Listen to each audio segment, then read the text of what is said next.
Allah ciptakan dunia itu sebab Nabi Muhammad sallallahu alaihi wasallam.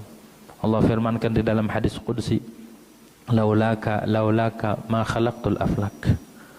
Sungguh jika bukan karena engkau, kalau bukan karena engkau, aku tidak akan pernah menciptakan alam semesta. Aflak.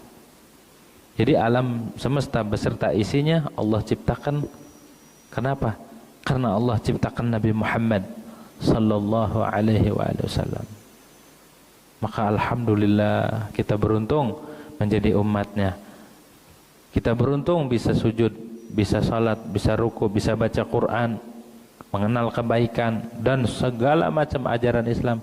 Itu semua berkat Nabi besar Muhammad sallallahu alaihi wasallam. Begitu tuh. Alhamdulillah ya. Itu rasa cinta kita. Yang mana kalau rasa cinta itu tumbuh di dalam hati kita, maka akan dibalas cinta kita sama Nabi Muhammad SAW. Bahkan bukan dibalas, Nabi lebih cinta duluan daripada kita. Nabi udah mencintai umatnya. Begitu. Cinta yang pasti berbalas adalah cintanya Nabi Muhammad SAW. Mencintai Rasulullah pasti berbalas. Kalau mencintai makhluk belum tentu. Kadang dikejar-kejar aja kabur. Tapi kalau mencintai Rasulullah, Rasulullah pasti mencintai kita.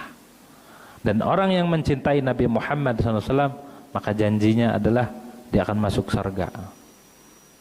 Begitu. Orang yang mencintai Rasulullah itu akan masuk surga. Begitu. Man ahabbani kana ma'i fil jannah. Siapa orang yang mencintaiku, maka dia akan besertaku di surga. Kalau itu keluar dari bibir Nabi Muhammad SAW, maka itu tidak bisa diragukan, langsung dan pasti. Nah, kita memperingati kelahiran Nabi besar Muhammad SAW tidak lain, tidak bukan karena rasa cinta kita kepada Rasulullah Sallallahu Alaihi Wasallam. Nah, sebagaimana Allah firmankan di dalam surat Hud, di situ dikisahkan para nabi, para rasul, sejarah. Allah turunkan sejarah para nabi. Dan Allah firmankan di dalam Al-Quran, wa kullan naqussu 'alaika min amba'ir rusuli ma nuthabbitu bihi fuadak. Dan semuanya dan akan semua masing-masing dari nabi-nabi terdahulu, kisahnya Nabi Ibrahim, kisahnya Nabi ini, Nabi itu, semua dikisahkan di dalam Al-Quran. Kisah Nabi Musa, semua dikisahkan di dalam